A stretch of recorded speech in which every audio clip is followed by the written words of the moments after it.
Hello everybody. Oh boy, I have an awesome old fixture to share with all of you.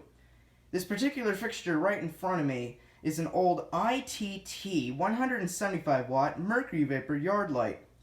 Now this particular yard light was bought at a restore in Phoenix, Arizona for $5. So that was ridiculously cheap, if I'm allowed to say that. Typically these area lights, or yard lights, I should say, whatever you want to call it, cost around $60 to $90 a kit, which is very, very expensive. But I luckily found one for $5, which was very nice. And I got this yesterday, as a matter of fact. This fixture just yesterday. And the bulb is actually original to the fixture when I got it. So it did come with the Mercury Vapor bulb, which is a bonus as well. But anyways, let's go ahead and dive into this area light, or yard light, whatever you want to call it, and see what we have.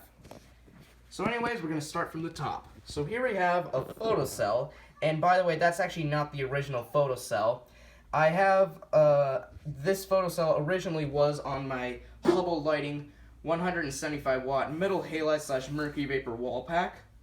It was actually originally 150 watt high pressure sodium. It did come with a photocell, but I took it off and I equipped it on one of my other fixtures, which was this 70 watt high pressure sodium floodlight. And the photocell, this did not come with the photocell cap altogether. But it came with the socket though, but the socket was connected to some of the ballast parts. So therefore, once I wired it up, I plugged it in and nothing happened since there wasn't a photocell. This needs a photocell to work. So I had an older or other photocell that I used, and I connected all the wires to the ballast, and this thing works like a charm.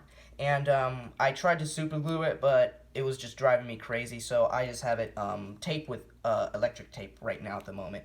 And it's sealed pretty good, like it's really tight on the fixture. So, and I also labeled this as well. I have my label maker and I labeled this as well. 175 watt Mercury Vapor and the ANSI ballast type right there. Here we have our very nice aluminum reflector as always, and we have our socket in there holding the bulb. And it's very dirty, but I cleaned it with the Clorox wipes, so there you go. It's all nice and clean now, except for the inside though. A little bit of stains right there, but overall this is a very nice area light. I also wired this up as well with a 3-prong wire, so this stays grounded, and if there's a shortage, I won't get shocked from the fixture. So I used a little bit of wire nuts to keep the wires intact. And the inside, I don't know if you can see it, is where the ballast is. And the ballast has completely exposed coils. Nothing is covering up the ballast. I'll show you another ballast that I have. This one has covered up coils so you don't get shocked when it's in operation.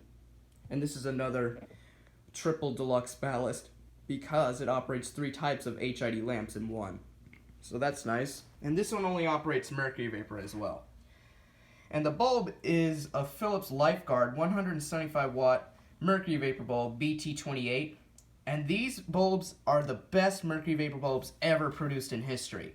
These bulbs, however, can last up to like 50 years of service, which is a very high amount of lifetime in this lamp. So there's the etch. I'm going to be making the bulb in a separate video, so you'll see that as well on my channel. So I'm not going to unscrew this because I just don't want the video to be too long. And if I unscrew the reflector, it goes into the inside of the area light. And when I got this area light, it was like covered in like dead bugs, and I had to clean this out. But it looks really nice now. So anyways, now I'm going to give you some specifications about this yard light, and then I'll turn it on. So this particular yard light produces 7,800 lumens, which is average for 175 watt Mercury Vapor lights, basically. Average lifetime on the yard light is more than the lamp, which is probably like 50 years or something. I don't actually know. I need to research a little more, but let's not worry about that. Back to the topic. So the bulb can last up to 24,000 hours, but 50 years if treated the correct way. So, and the burning position is universal. I'm not going to put that in the description since it only applies to metal halide bulbs.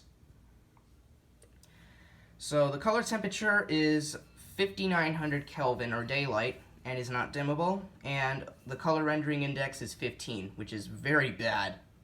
It's almost as bad as a low pressure sodium. Low pressure sodium CRIs are negative 44, which is the worst color rendering ever. So, and this fixture doesn't have a very loud ballast, but I have seen a lot of yard lights on other YouTube channels that have extremely loud ballasts. But if I tend to, however, encounter one of those yard lights that have a loud ballast, oh boy, I'm gonna sleep to that thing. Seriously, I just love the buzzing sound, which I know it's kind of a weird addiction if you ask me, but it is what it is. So anyway, I think we're ready to give this bulb, or the fixture I should say, a shot here. So I'm gonna go ahead and set the camera where the bulb is so you can get a good view of the whole bulb itself, somewhat of the reflector turning on. So actually I'm gonna put it on top of the fixture where the arc tube is. So yeah, and this is the best I can do. Let me get this wire out of the way. And this ballast, this fixture doesn't have the capacitor. It's only the ballast only, which is very interesting. So this bulb will warm up fast. So if it has a capacitor, the mercury vapor bulb warms up slowly. But if it doesn't have a capacitor, the ballast makes the bulb warm up faster, which I think is awesome. And this bulb sometimes flickers for some reasons, like, you know, flashes like different colors, like similar to metal halide bulbs when the halide salts ionize and make a flash color. But anyways, make sure everything's plugged in. I gotta stop wobbling my camera. Sorry for the finger in the camera in there. But anyways, enough of me talking. Let's go ahead and turn on this old vintage yard light. Here we go.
So the yard light is at full brightness, and as you can tell, yep, I told you, this yard light warms up the bulb very quick because there's no capacitor on the ballast kit. It's only the ballast only, which is kind of interesting but kind of dangerous at the same time.